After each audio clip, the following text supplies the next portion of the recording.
Leçon 1. Promenade en ville. Yana, je viens de découvrir que notre ville est de plus en plus accueillante avec des trottoirs et des passages pour piétons partout. Bonjour John, c'est super de l'entendre. Le fait de disposer de sentiers de randonnée fait toute la différence. Absolument. Cela encourage un plus grand nombre de personnes à marcher au lieu de conduire. Exactement. De plus, marcher est excellent pour la santé. Avez-vous beaucoup marché ces derniers temps? Oui, je l'ai fait. J'adore explorer les différents quartiers à pied. C'est une idée fantastique. Quels endroits intéressants avez-vous découverts? J'ai trouvé un charmant petit café caché dans une rue calme. Ils ont des pâtisseries incroyables.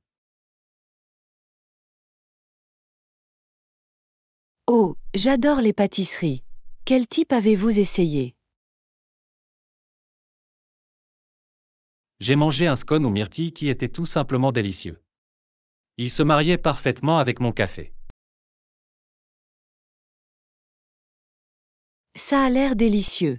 J'aime aussi essayer de nouveaux cafés. D'autres joyaux cachés? Il y a une petite librairie à proximité qui possède un coin lecture confortable. C'est parfait pour les amateurs de livres. Une librairie chaleureuse. Ça a l'air merveilleux. Est-ce qu'ils ont une bonne sélection de livres? Oui, il propose un mélange de best-sellers et de classiques. J'ai trouvé un roman que je voulais lire. C'est génial. J'adore me perdre dans un bon livre. Tu penses que nous devrions y jeter un œil ensemble? Absolument. Nous pourrions acheter des pâtisseries et passer l'après-midi à lire. Ça a l'air d'être un plan parfait. Nous pouvons même partager nos livres préférés. J'adorerais ça. Quel genre aimes-tu le plus souvent? Je suis fan des romans policiers. Ils me tiennent toujours en haleine. Les mystères sont passionnants. Personnellement, j'aime les bonnes histoires d'aventure. Excellent choix. Peut-être pourrions-nous trouver un livre d'aventure et de mystère à lire ensemble. Ce serait marrant. Passons bientôt une journée à explorer et à profiter de la ville. Leçon 2. Surmonter le trac. Et Yana, j'ai réfléchi à la façon dont les recherches montrent qu'il peut être difficile de prononcer un discours. Bonjour John, je suis tout à fait d'accord. Se tenir devant une foule nombreuse peut rendre tout le monde nerveux. C'est vraiment possible. J'ai toujours l'impression que mon cœur bat la chamade rien que d'y penser. Pareil ici. La pression pour obtenir de bons résultats peut être écrasante. Qu'est-ce qui vous aide à calmer ces nerfs? J'essaie de pratiquer la respiration profonde avant de monter sur scène. Cela m'aide vraiment à me concentrer. C'est une technique géniale. Je trouve également qu'une préparation minutieuse renforce ma confiance en moi. La préparation est essentielle. Disposez-vous d'une méthode spécifique pour organiser vos discours? J'aime d'abord créer un plan, puis remplir les détails. Cela me permet de rester structuré. Ça a l'air efficace. J'utilise généralement des fiches pour noter les points principaux. Les fiches sont pratiques. Ils sont parfaits pour une consultation rapide sans avoir à les lire directement à partir d'un script. Exactement. Cela rend le discours plus naturel et engageant. Avez-vous déjà utilisé des aides visuelles? Oui. Une fois, j'ai utilisé une présentation PowerPoint, et cela a aidé le public à suivre. Les aides visuelles peuvent vraiment améliorer une présentation. Ils facilitent la compréhension des idées complexes. Absolument. De plus, ils retiennent l'attention du public, ce qui est si important. J'ai entendu dire qu'établir un contact visuel peut également aider à établir un lien avec le public. Absolument. Cela rend le discours plus personnel et engageant. Pratiquez-vous le contact visuel?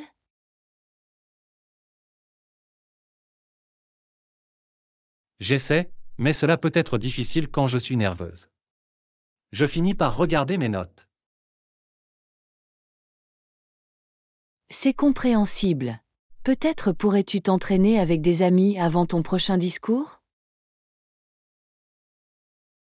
C'est une super idée. Un public favorable pourrait vraiment m'aider à renforcer ma confiance en moi. Oui. Et ils peuvent vous donner des commentaires constructifs pour améliorer votre prestation. Je vais le mettre en place. Il est toujours préférable de faire face à ses peurs avec l'aide d'amis. Leçon 3. Les essentiels de la randonnée. Et Yana, je suis impatiente de partir en randonnée ce week-end. Bonjour John. Moi aussi. Avez-vous emballé tout ce dont nous avions besoin? J'ai préparé mon sac à dos, mais je suis encore en train de choisir des fruits à apporter. Les fruits sont un excellent choix. Ils sont rafraîchissants et fournissent de l'énergie. Qu'est-ce que tu as en tête? Je pensais apporter des pommes et des bananes. Ils sont faciles à transporter. D'excellents choix. Les pommes sont croquantes et les bananes sont excellentes pour obtenir rapidement de l'énergie. Exactement. Devons-nous également apporter des collations pour la randonnée, comme des barres granola? Oui, les barres granola sont parfaites. Ils sont nutritifs et faciles à grignoter en marchant. Parfait. Je vais en prendre une boîte. Qu'en est-il des boissons? Nous devons absolument apporter beaucoup d'eau pour rester hydratés. D'accord. Quelle quantité d'eau pensez-vous que nous devrions apporter?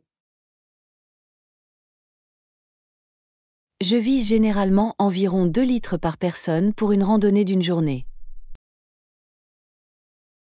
Cela semble raisonnable. Je vais m'assurer d'en emporter assez pour nous deux. Super. Il est également conseillé d'apporter une petite trousse de premiers soins, au cas où. Bonne remarque. Des pansements et des lingettes antiseptiques peuvent s'avérer utiles. Exactement. Mieux vaut être préparé à toute égratignure ou boursouflure mineure. Et n'oublions pas la crème solaire. Nous ne voulons pas prendre de coups de soleil au cours de notre aventure. Absolument. Un peu de crème solaire contribue grandement à protéger notre peau. Je vais faire une liste pour m'assurer que nous n'oublions rien d'important. C'est malin. Cela nous aidera à rester organisés, surtout si nous sommes pressés. J'ai hâte. Randonnée, air pur et bonne compagnie sont les ingrédients d'une journée parfaite. Absolument. De plus, c'est une merveilleuse façon d'explorer la nature et de profiter du paysage. Exactement. Faisons de cette randonnée un moment inoubliable. Leçon 4. Concentration sur la condition physique.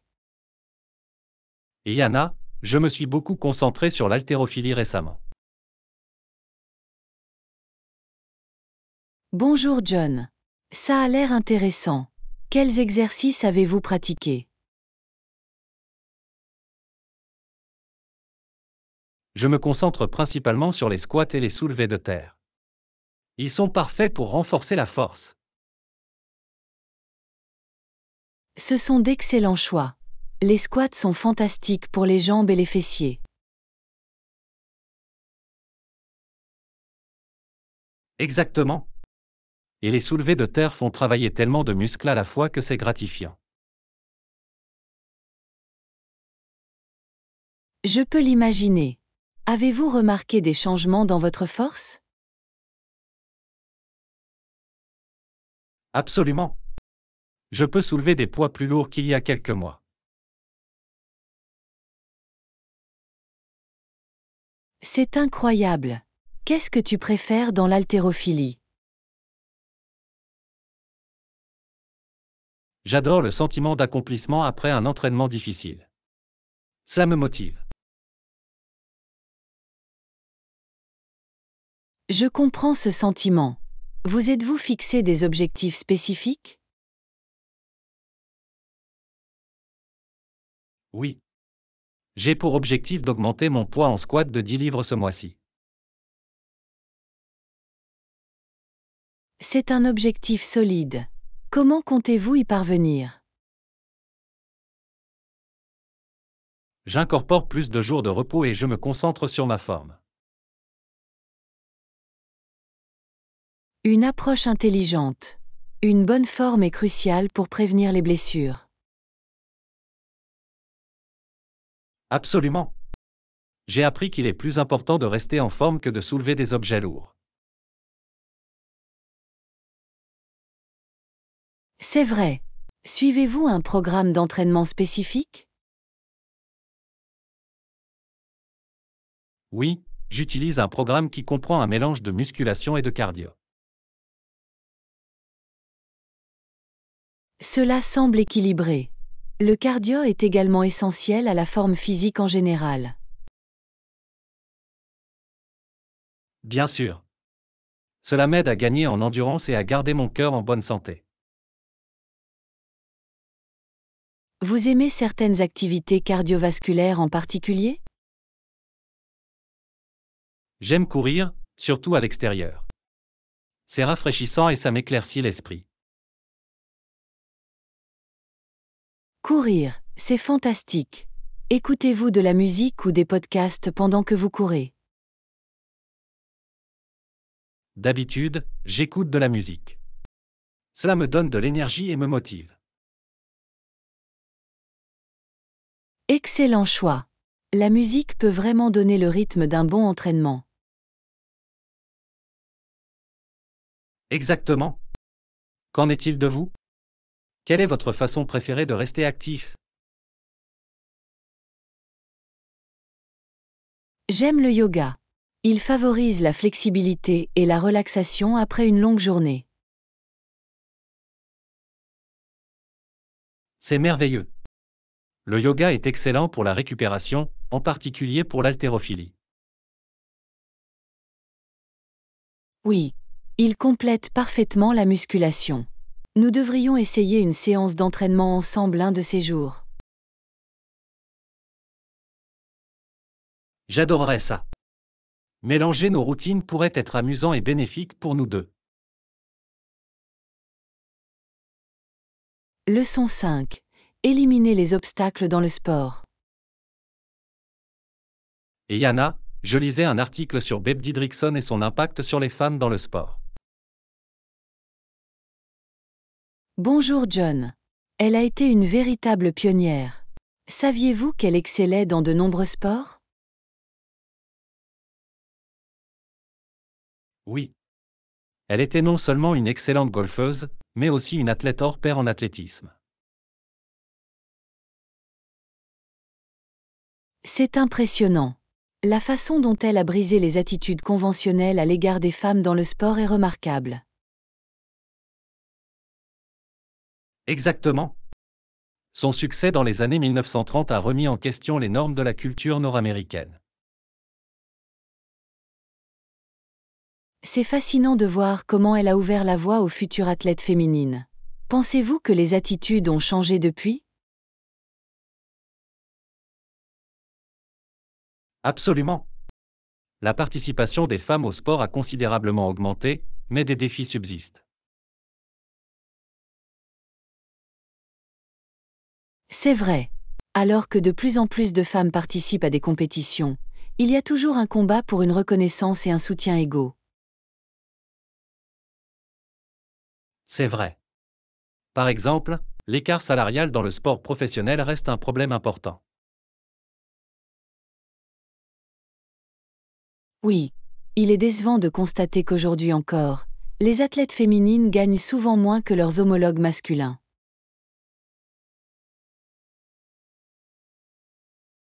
Les réalisations de Babe Didrikson soulignent la nécessité de poursuivre les progrès en matière d'égalité des sexes dans le sport. Absolument. Son héritage incite de nombreuses jeunes filles à pratiquer le sport sans limite.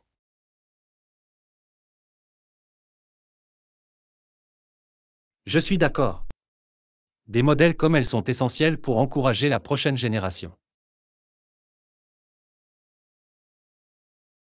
Selon vous, quels sports sont de plus en plus populaires auprès des femmes aujourd'hui? Des sports comme le football et le basketball ont gagné en popularité, en particulier lors des compétitions internationales. Oui, le soccer féminin a connu une croissance incroyable, surtout après le succès des équipes nationales.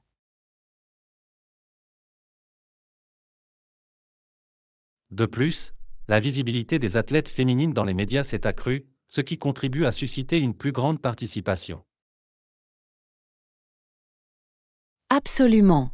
La représentation est importante, et le fait de voir les femmes réussir peut motiver d'autres personnes à se joindre à nous. Avez-vous déjà pratiqué un sport vous-même? Oui, j'ai joué au football au lycée. C'était une expérience fantastique. C'est génial. Les sports d'équipe peuvent nous apprendre de précieuses leçons sur le travail d'équipe et la persévérance. Exactement. J'ai beaucoup appris sur la discipline et la recherche d'un objectif commun. Ces compétences sont précieuses dans tous les aspects de la vie, pas seulement dans le sport. C'est très vrai. Le sport peut être un outil puissant pour le développement personnel et le renforcement de la confiance en soi. C'est formidable de voir le chemin parcouru, mais il reste encore beaucoup à faire pour promouvoir l'égalité. Leçon 6. Gérer les problèmes de confidentialité. Yana, j'ai réfléchi à la façon dont la technologie affecte notre vie privée. Bonjour John. Cela semble utile d'en discuter. Quelles sont vos principales préoccupations? L'une des principales préoccupations concerne la manière dont les données personnelles sont collectées et utilisées à notre insu. Je suis d'accord. J'ai l'impression que les entreprises suivent en permanence notre comportement en ligne. Exactement. Cela me fait hésiter à partager quoi que ce soit de personnel sur les réseaux sociaux. Pareil ici. Je me demande souvent qui a accès à mes informations et comment elles sont utilisées. La confidentialité est certainement une préoccupation majeure, en particulier compte tenu de l'augmentation des violations de données. Oui. L'année dernière, il y a eu tellement de fuites de données très médiatisées. C'est alarmant.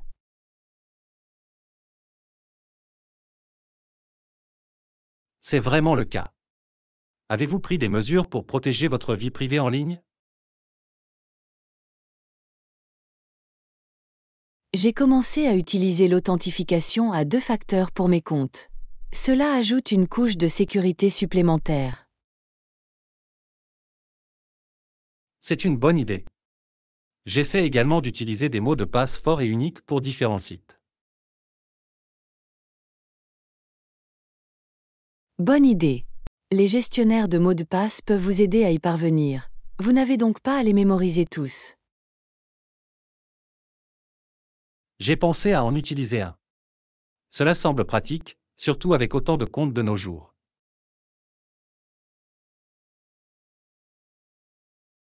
Absolument. Et il est essentiel de revoir régulièrement les paramètres de confidentialité sur les plateformes de réseaux sociaux. D'accord. Souvent, nous ne nous rendons pas compte de la quantité d'informations que nous partageons par défaut. Exactement. Il est surprenant de voir combien d'applications demandent l'accès à notre position et à nos contacts. C'est un drapeau rouge pour moi. Je n'accorde des autorisations que si je fais totalement confiance à l'application. Un choix intelligent. Qu'en est-il de vos habitudes de navigation? Utilisez-vous le mode navigation privée? De temps en temps. Cela permet de minimiser le suivi, mais je sais que ce n'est pas infaillible. C'est vrai. Je préfère utiliser un navigateur doté de fonctionnalités de confidentialité intégrées, comme le blocage des traceurs. C'est une bonne stratégie. Il est important de rester informé des outils et options de confidentialité. Absolument. La connaissance, c'est le pouvoir lorsqu'il s'agit de protéger nos informations. Je me sens plus à même de discuter de ces questions. Il est essentiel de rester vigilant. Oui. Continuons à partager des conseils et des ressources pour préserver notre confidentialité. Absolument. Ensemble, nous pouvons naviguer dans le monde numérique de manière plus sûre. Leçon 7. Aspiration future. Et Yana, je n'arrive pas à croire que nous allons bientôt obtenir notre diplôme. Bonjour John. C'est une étape tellement importante, n'est-ce pas? Absolument. J'ai l'impression que nous commencions notre premier semestre hier.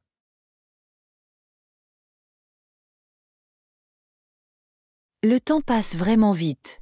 Selon vous, quelle a été votre plus grande réussite au cours de cette période? Je dirais que ma plus grande réussite est d'avoir surmonté ma peur de parler en public. C'est impressionnant. Parler en public est une compétence précieuse. Comment avez-vous réussi à vous améliorer? J'ai rejoint un club où je m'entraînais à parler régulièrement. Cela m'a aidé à prendre confiance en moi. C'est une excellente stratégie. J'aurais aimé faire quelque chose comme ça. Tu as fait plein de choses incroyables aussi. Quel est selon vous votre plus grand accomplissement? Je pense que terminer mon projet de thèse a été une grande réussite pour moi. C'est un gros problème. Quel était le sujet de votre thèse? Il s'est concentré sur l'impact des réseaux sociaux sur l'engagement des jeunes en politique. Sujet très pertinent. Avez-vous obtenu des résultats surprenants au cours de vos recherches? Oui, j'ai découvert que de nombreux jeunes se sentent plus habilités à exprimer leurs opinions en ligne. C'est encourageant. Il montre comment la technologie peut favoriser l'engagement. Exactement. Alors, quels sont tes projets après l'obtention de ton diplôme? J'envisage de poursuivre un travail dans le marketing. Je veux appliquer ce que j'ai appris. Ça a l'air passionnant. Le marketing est un domaine tellement dynamique. Je suis d'accord. Qu'en est-il de vous? Avez-vous des projets pour la fin de vos études? J'envisage de m'inscrire aux études supérieures pour étudier les politiques publiques. C'est fantastique. Votre intérêt pour les questions sociales vous sera très utile dans ce domaine. Merci. J'espère faire une différence dans notre communauté en élaborant des politiques. C'est une noble aspiration. Il est essentiel d'avoir des personnes passionnées comme vous. Nous avons tous notre chemin à suivre.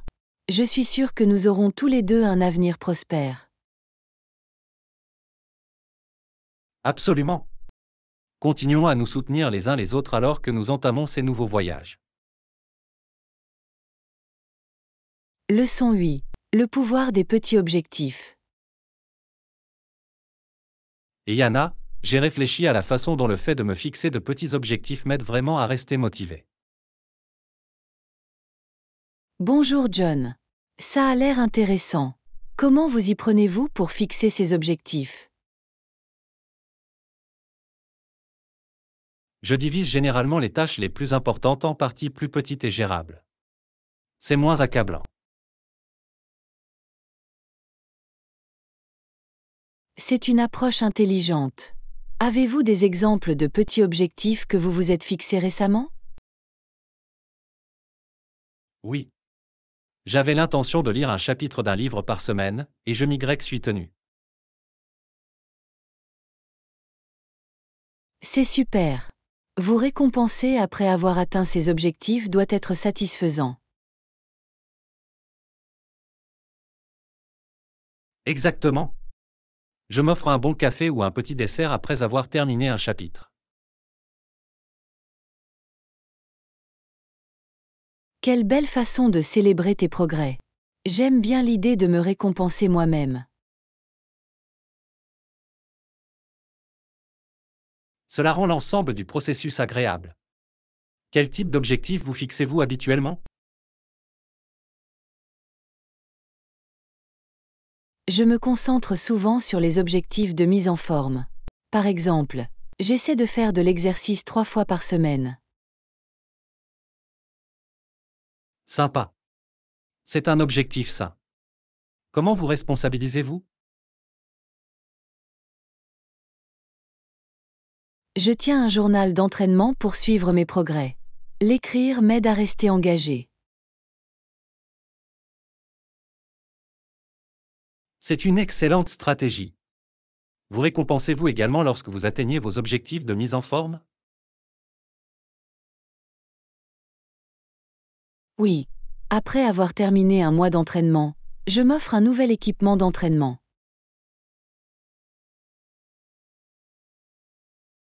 C'est une motivation parfaite. Un nouvel équipement peut rendre l'exercice encore plus excitant. Absolument.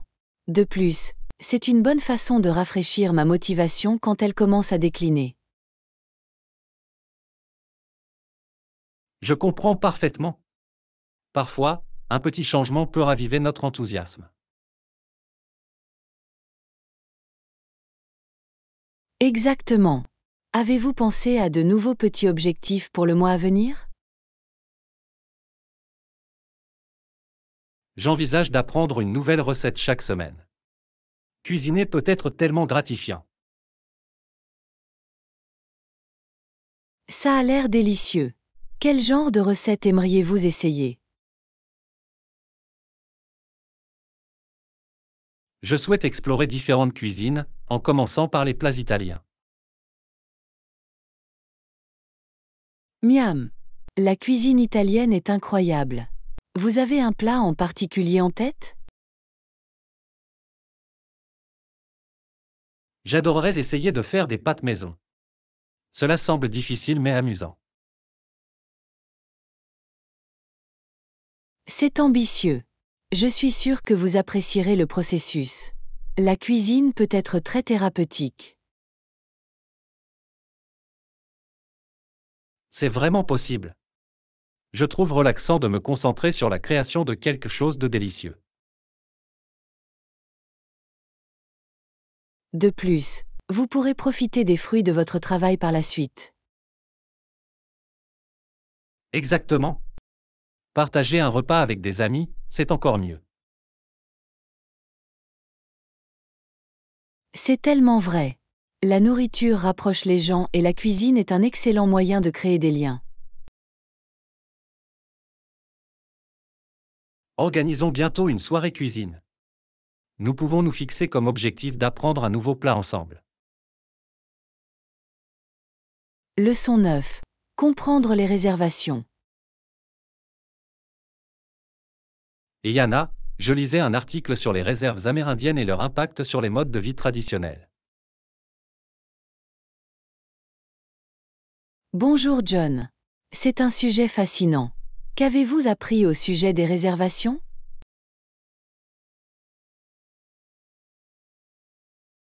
Eh bien, j'ai découvert que les réserves sont des parcelles de terre réservées aux Amérindiens, mais qu'elles sont souvent confrontées à de nombreux défis. Oui, c'est vrai. De nombreux Amérindiens ne peuvent plus pratiquer leur mode de vie traditionnel en raison de restrictions.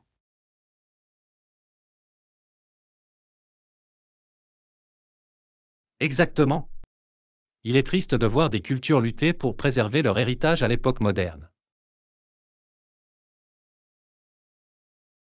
Pensez-vous qu'il existe des moyens d'aider ces communautés à préserver leurs traditions?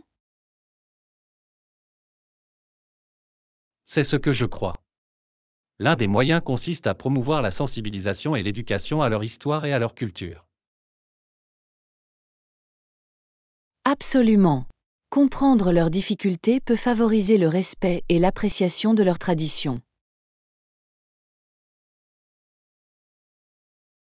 Avez-vous déjà visité une réserve ou participé à des événements culturels? J'ai assisté à un powwow une fois, et c'était une expérience incroyable. La danse et la musique étaient tellement vibrantes. Ça a l'air incroyable. Les powwows sont d'excellentes occasions de découvrir la culture autochtone de première main. Oui, j'ai beaucoup appris sur la signification des danses et sur les histoires qui les sous-tendent. C'est impressionnant de voir à quel point la danse peut transmettre un sens et une histoire. Absolument. C'est une belle façon pour les communautés de se réunir et de célébrer leur identité. J'ai lu que de nombreuses réserves se concentraient également sur la revitalisation de leur langue. Oui, la langue est un élément essentiel de la culture. Les efforts de revitalisation sont essentiels pour les générations futures. C'est inspirant de voir des communautés travailler à la reconquête de leur patrimoine. Que pouvons-nous faire pour vous aider? Soutenir les entreprises et les organisations appartenant à des autochtones est un bon début. Cela les aide à prospérer sur le plan économique. C'est une approche pratique. De plus, cela favorise une meilleure compréhension de leur culture. Exactement. Assister à des événements, acheter des œuvres d'art et en apprendre davantage sur leur histoire peuvent faire la différence. Il est essentiel de reconnaître leur résilience et les défis auxquels ils sont confrontés. Oui, chaque petit effort compte pour promouvoir le respect et l'égalité.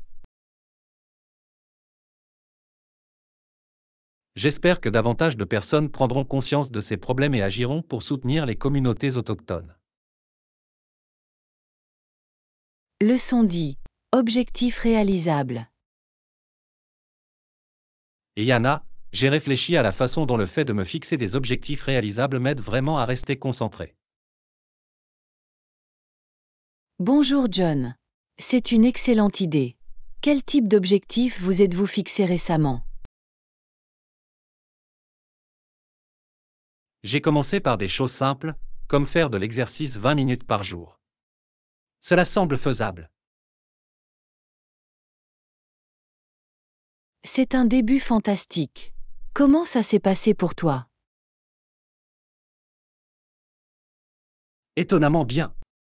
Une petite séance d'entraînement par jour me donne l'impression d'être accompli. C'est génial. Célébrer de petites victoires peut vraiment stimuler la motivation. Exactement. Je me récompense également avec une collation saine après chaque séance d'entraînement. C'est une idée intelligente. Que puis-je faire d'autre pour rester motivé par mes propres objectifs? Tu pourrais essayer de noter tes objectifs. Cela leur permet de se sentir plus tangibles et plus réels. C'est une bonne suggestion. J'oublie souvent mes objectifs si je ne les note pas. Oui. De plus, vous pouvez suivre vos progrès, ce qui est vraiment encourageant. J'aime bien ça. Avez-vous déjà pensé à partager vos objectifs avec vos amis à des fins de responsabilisation? Le partage d'objectifs peut créer un système de soutien et vous permettre de vous sentir plus engagé. Exactement. C'est agréable d'avoir quelqu'un pour t'encourager en cours de route. Et si vous éprouvez des difficultés, vos amis peuvent vous conseiller et vous encourager. C'est vrai. Quelles autres méthodes utilisez-vous pour rester sur la bonne voie pour atteindre vos objectifs? Je configure des rappels sur mon téléphone pour me concentrer et suivre mes progrès. Cela semble utile. Je devrais essayer ça. J'oublie souvent des tâches sans les rappeler.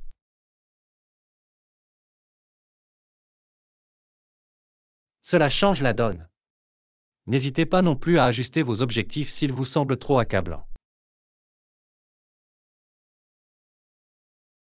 Bonne remarque. La flexibilité peut vous aider à rester motivé. Absolument. Il est important de trouver ce qui vous convient le mieux. Leçon 11. Choix de l'hôtel. Et Yana, je préparais un voyage et je réfléchissais à l'endroit où séjourner. Bonjour John. Ça a l'air passionnant. Quel type d'hôtel préférez-vous habituellement?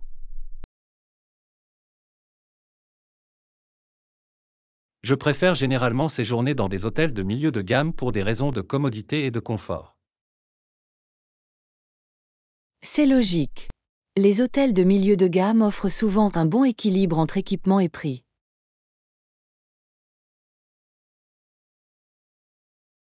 Exactement. De plus, ils sont généralement situés dans des zones pratiques à proximité des attractions. Avez-vous trouvé des hôtels spécifiques que vous envisagez de réserver pour votre voyage? Oui, j'en ai regardé quelques-uns qui ont de bonnes critiques en matière de propreté et de service. C'est toujours bon signe. Quelles sont les commodités que vous recherchez dans un hôtel? J'apprécie le Wi-Fi gratuit et un petit déjeuner correct. Cela donne le ton de la journée. Absolument. Un bon petit déjeuner peut vraiment vous donner l'énergie nécessaire pour explorer. J'aime aussi avoir une salle de sport à ma disposition, afin de pouvoir suivre mes entraînements. C'est un choix judicieux. Il est agréable de maintenir votre routine en voyage.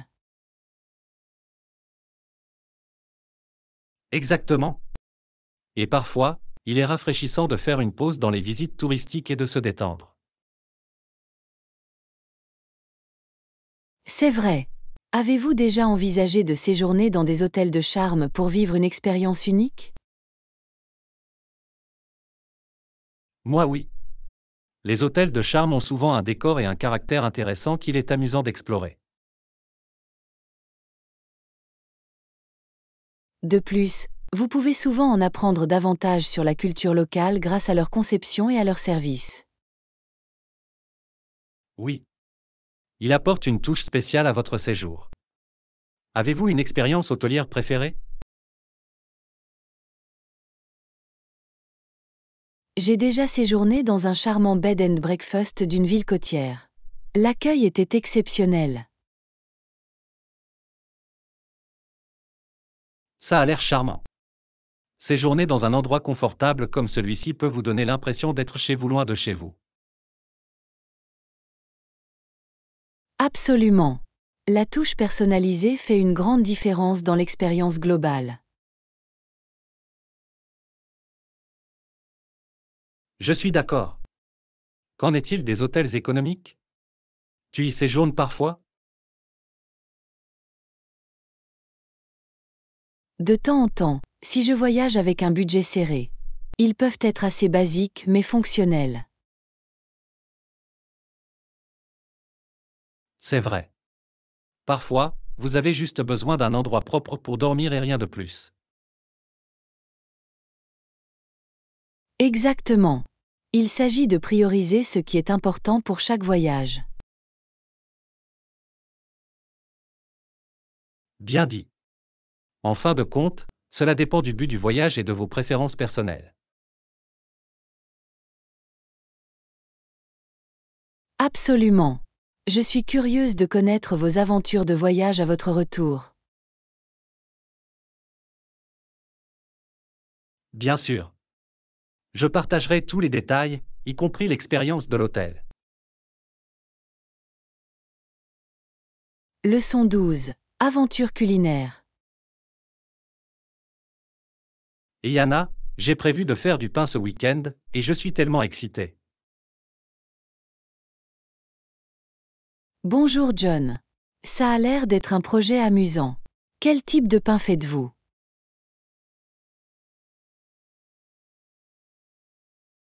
Je pense faire un pain maison classique.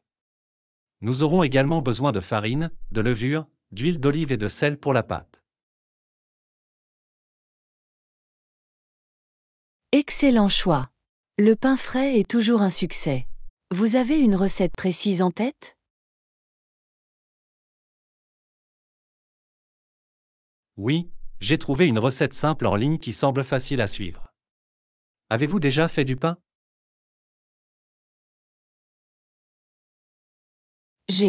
La première fois que j'ai fait du pain, il s'est avéré un peu dense, mais il était quand même délicieux. C'est l'esprit.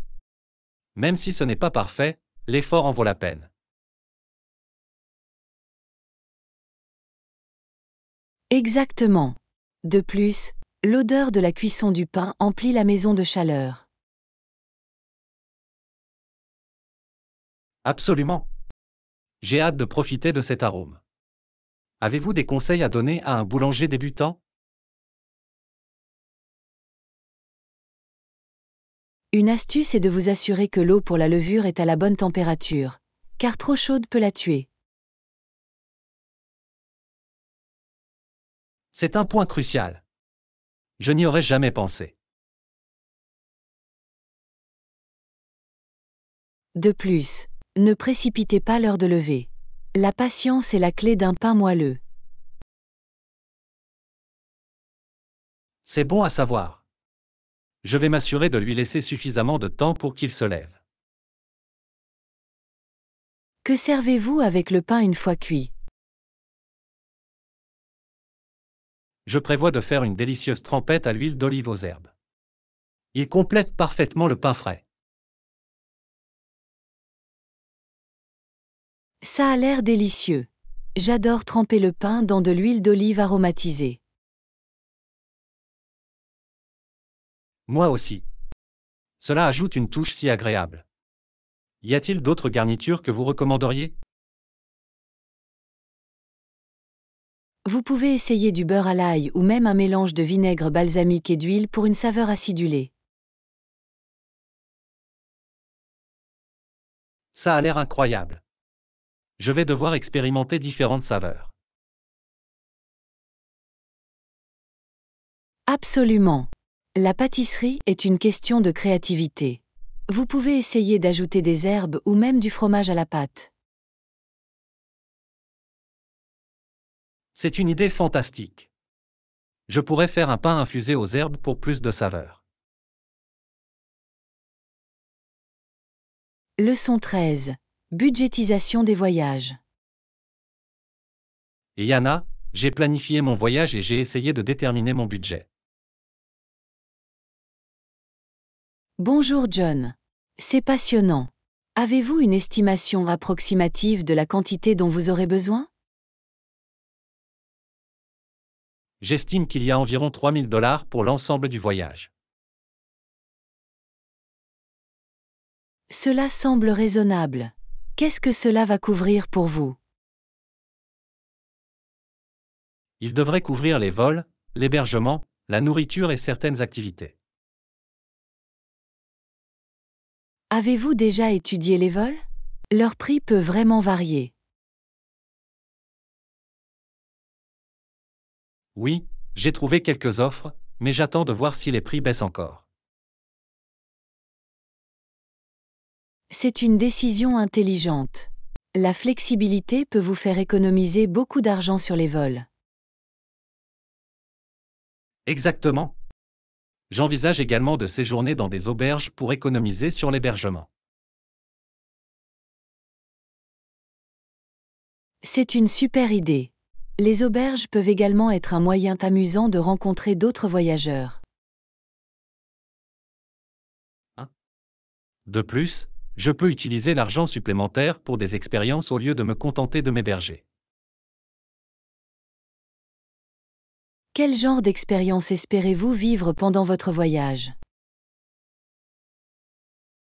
J'adorerais découvrir la cuisine locale et peut-être suivre un cours de cuisine. Ça a l'air d'être un plan délicieux. Apprendre à cuisiner des plats locaux peut être très enrichissant. Je le pense aussi. Qu'en est-il des activités? Pensez-vous que je devrais prévoir un budget pour les visites? Absolument. Les visites peuvent améliorer votre expérience, surtout si elles vous donnent un aperçu de la culture locale. Bonne remarque. J'allouerai alors une partie de mon budget aux visites guidées. Avez-vous pensé à une assurance voyage? C'est un investissement judicieux pour votre tranquillité d'esprit. Je ne l'ai pas encore fait, mais je vais me renseigner. Mieux vaut prévenir que guérir. Exactement. C'est un petit prix à payer pour une sécurité potentielle lors d'un voyage. Je vais m'assurer de l'inclure dans mon budget. D'autres conseils pour économiser de l'argent en voyage? Vous pouvez essayer d'utiliser les transports en commun plutôt que les taxis. C'est souvent beaucoup moins cher. Excellente idée. J'adore découvrir une ville comme un local. Leçon 14. Partage équitable. Et Yana, j'ai réfléchi à notre projet et à la manière dont nous devrions gérer le partage des tâches. Bonjour John. C'est un excellent sujet. Quel type d'accord de partage envisagez-vous?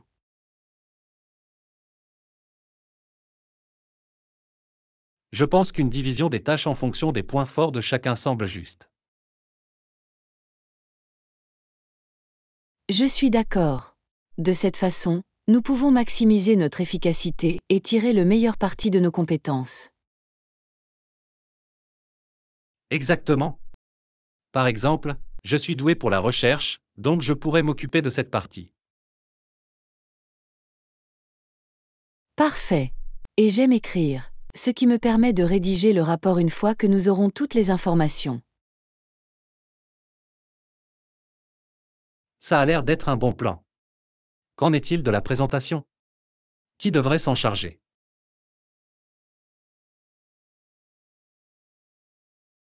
Je serais heureuse de m'occuper de la présentation. J'aime prendre la parole devant des groupes. Super. Il est logique qu'une personne enthousiaste à l'idée de présenter assume ce rôle. Merci. Je vais m'assurer de bien m'entraîner pour impressionner tout le monde. Si nous collaborons efficacement, je pense que nous pouvons créer une présentation convaincante. Absolument. Devons-nous également envisager un calendrier pour chaque tâche afin de rester sur la bonne voie? C'est une bonne idée. L'établissement d'échéances permet de maintenir la responsabilité. Oui, et nous pouvons vérifier régulièrement les progrès de chacun d'entre nous. Bonne remarque. Des mises à jour régulières peuvent nous aider à nous adapter si nous prenons du retard. Exactement. La communication est essentielle pour garantir le bon déroulement du processus. J'ai l'impression que cet arrangement s'annonce plutôt efficace. C'est le cas. Assurez-vous également de célébrer nos réalisations en cours de route. C'est important. Une petite fête peut nous remonter le moral et nous motiver.